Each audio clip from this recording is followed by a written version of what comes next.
Hey everybody, welcome back to Video Game Esoteric. I got a fun and exciting episode for you guys this Friday because it's our 25,000 subscribers special, and how better to celebrate getting to that 25k mark than with Virtual Hydlide. All jokes aside, this is also a joke and not a joke at the same time. And after you guys watch something about Virtual Hydlide, I'm assuming I'm going to be underneath 25,000 subs by the time the video is over. But maybe subscribe anyway, it's fun and why not? But honestly, Virtual Hydlide kind of personifies what this channel is all about. And I promised some friends that I would do a video on this, and here we are.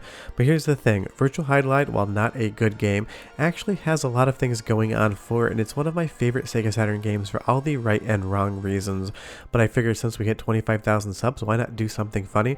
And there will be some giveaways in this video as well, so go ahead and listen for that, maybe my way of giving you something back to getting us to the 25,000 subscriber mark. But right off the top, if you've never seen Virtual Hydlide before, now you know what it is and what it looks like. And here's the thing about the game, this is on the Sega Saturn, and it is definitely classified as one of the uglier games on the system. And I am not here to apologize for the look of it. It is definitely 32-bit jank through and through from start to finish.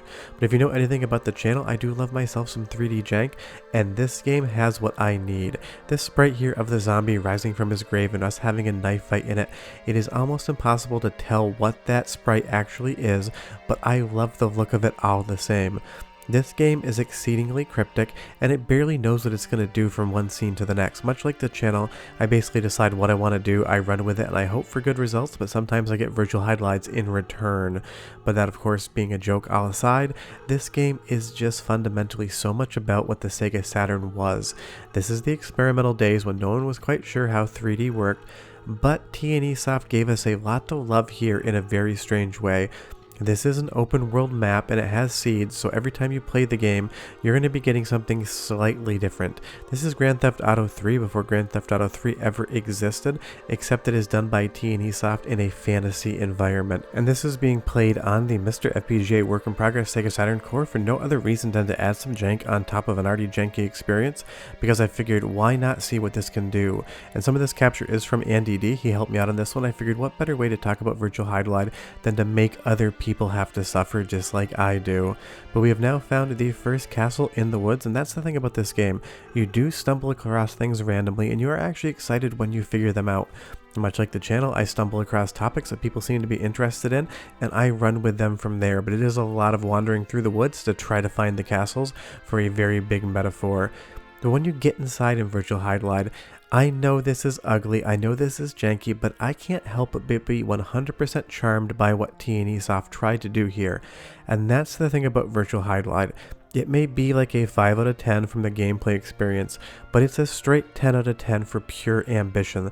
The developers of this game were really trying to do something that no one had ever really seen before, and you cannot fault them for that effort.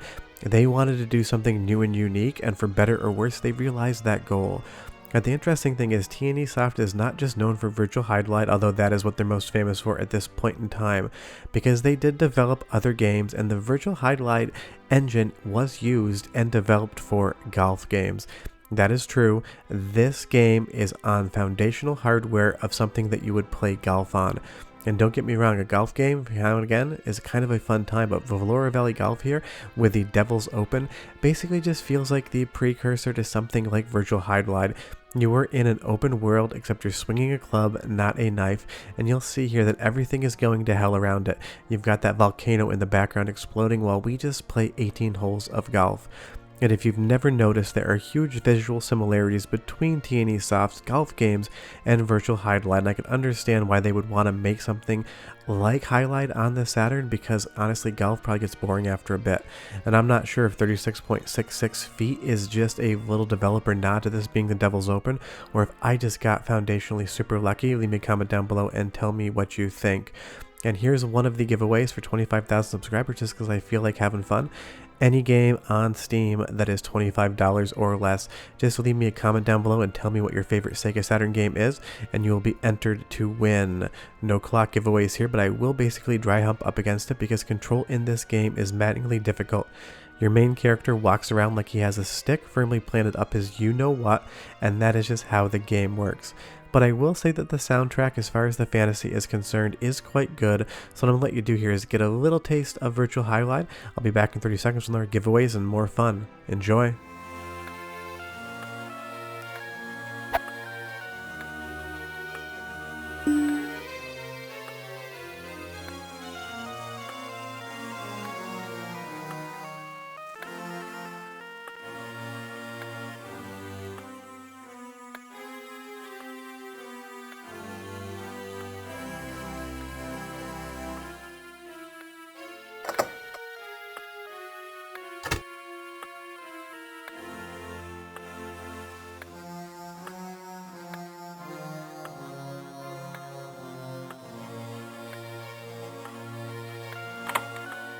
The soundtrack has big bootleg Castlevania vibes, and I mean that as a compliment and not an insult, but as you open up these chests here, you get scroll and you get herb, not got but get.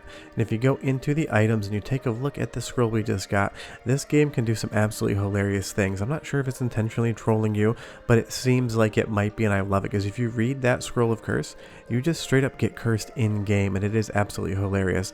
But these interiors here, they do look legitimately good if you're not moving the camera. Show me a screenshot of this back in the day in a magazine and people are going to actually think it does look good. Now of course the frame rate is basically a slideshow. This is more about seconds per frame and not frames per second. But as far as the vibes are concerned, you cannot argue with this. And I love this game so much in all the wrong ways. Here's giveaway number 2. Leave me a comment down below and tell me what you think about Virtual Hydlide, and you will be entered in to win a Japanese copy for the Sega Saturn signed by me. And I'm probably going to write 69 somewhere on the game. You're just going to have to deal with that. But the Virtual Hydlide 25,000 subscriber video has a Virtual Hydlide giveaway.